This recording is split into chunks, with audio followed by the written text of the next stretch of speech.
Good morning friends, তোমরা সবাই কেমন আছো? আশা করি ভালো আছো, সুস্থ আছো। আমিও ভালো আছি। আজকে আবারও একটি নতুন ব্লগে তোমাদের সবাইকে স্বাগত জানিয়ে ব্লগটা শুরু করলাম। সকালবেলায় ঘুম থেকে উঠেছি, ঘুম থেকে উঠেই ফ্রেশ হয়ে নিয়েছি, ফ্রেশ হয়ে নিয়ে ব্লগটা শুরু করলাম। আর আজকে সকাল 6:30টায় ঘুম থেকে উঠেছি।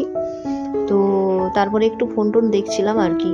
তারপরে এই যে কাজে এলাম। আর কালকে রাতের বাসন একটাও নেই, সব ধুয়ে রেখেছিলাম রাত্রের বেলা। যেখানটায় বাসন মাজি এখানে ব্লিচিং দিয়ে রেখেছি, দেখে বুঝতেই পারছো একদম সাদা হয়ে আছে।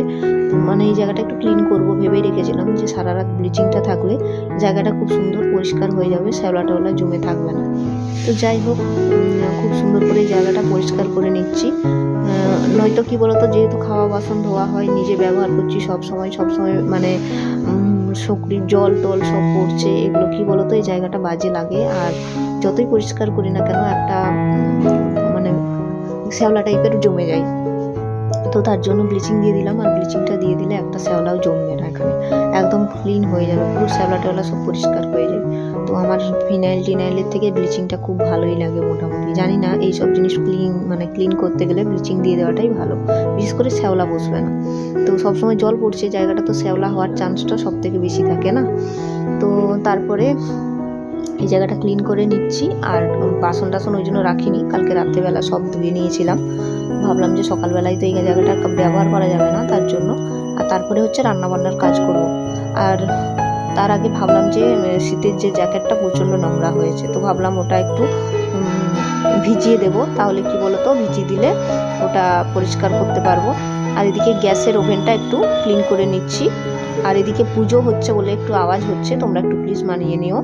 তো গ্যাসের ওভেনটাও ক্লিন করে নিলাম, এখানে রান্না বান্নাও করবো। তো আগে ভাবলাম যে ভাতটা আগে বসিয়েই দিই, তারপরে কাজ করব, কারণ ভাতটা তো হতে থাকলে অনেকটা নিশ্চিন্ত, তরকারিগুলো হলেই হবে ভাতটা হয়ে গেলে। সবসময় আমার মনে হয় যে রান্নাটা আমাকে টাইমে কমপ্লিট করতে হবে, এটা একটা দায়িত্ব। কারণ আমার হাজব্যান্ড সকালে বলতে ওই 10টা 10:30 থেকে 10:30টার দিক করে বেরিয়ে যাবে। মানে 10টার মধ্যে আমাকে ও স্নান খাওয়া করে বেরোবে, 10:30টার মধ্যে স্কুল ঢুকবে। মানে বুঝতেই পারছো কত তাড়াতাড়ি রান্নাটা করতে হয়। তো তারপরে আমিও স্নান টান একবার করেই নিই, দুজন মিলে একসাথে করে নিই। আর সকালবেলায় চা বিস্কিট তো খাই, তোমরা জানোই। আর অন্য কিছু খাই না, কারণ ভাতটাই আমাদের ব্রেকফাস্ট হয়ে যায়। তো তারপরে যে জ্যাকেটটা প্রচণ্ড নোংরা হয়েছে, অনেক দিন হলো পরিষ্কার হয়নি। তো আমি জানি না, এই জ্যাকেটগুলো ক্লিন করতে আমার খুব অসুবিধা হয়, আমি সানলাইট দিয়েই ক্লিন করি। তো এত ভারী নিজে পারবো না মনে হয়, তো কিন্তু তাও ভিজিয়ে রেখে দিয়েছি, দেখা যাক। আর এগুলো পরিষ্কার করতে সে পুকুরের ঘাটে যেতে হবে। তো যেহেতু হাজব্যান্ড ঘরে আছে, তো এখনই ক্লিনটা করে নিলে সুবিধা, কারণ একা থাকলে আমার একটু বেশি মনে হয় অসুবিধা, কারণ আমি একা এখান সেখান যাই না, বাড়ির মধ্যেই থাকি, যেহেতু এটা ভাড়া বাড়ি। তাই ও থাকলে এখন একসাথে যাই, আমি ধোয়া করবো, সে বসে থাকবে, তাও ঠিক আছে, মানে একটা সঙ্গ আর কি, মানসিক শান্তি। তো যাই হোক, এখানে দুটো মোজা ছিল, সেগুলোকেও ভিজিয়ে দিলাম, আর জ্যাকেটটাও ভিজিয়ে দিলাম। তারপরে চলে এলাম, একটু শাক কেটে নেব। আর ওদিকে চা তো খেয়েই নিয়েছি, চা সেটা তোমাদের সামনে দেখিয়েছি কিনা জানি না, তবে চাটা খাওয়া হয়ে গেছে। আর এদিকে শাক ভাজা করব। তো বাঁধাকপি আছে, তো বাঁধাকপিটা দেখলাম যে পাতাগুলো বেশ কচি কচি আছে, আর একদম ছোট্ট একটা বাঁধাকপি। তো ভাবলাম যে শাকগুলো বাঁধাকপি শাক ভাজা করব। তো কে কে বাঁধাকপি শাকের ভাজা খেতে পছন্দ করো আমাকে জানাবে। আমি কোনো কিছুই নষ্ট করি না, বেশিরভাগ জিনিস যেটা ব্যবহার করা যায় সবটাই ব্যবহার করে দিই, মানে খেয়ে নিই। তো দেখবে এই পাতাগুলো অনেকে ফেলে দেয়, বিশেষ করে সবুজ পাতাগুলো, একদম ডিপ সবুজ যে পাতাগুলো, আমার মনে হয় এগুলো ভেজে খেলে খুব ভালো লাগে। কিন্তু দেখবে শাকের ভাজা আর কচিগুলো ভাজা অতটা ভালো লাগে না, ওটা তরকারি করলেই মোটামুটি ভালো লাগে। তো যাই হোক, এদিকে বাঁধাকপি শাকের ভাজা করব, আর এদিকে হচ্ছে চাটা এখন বসাবো।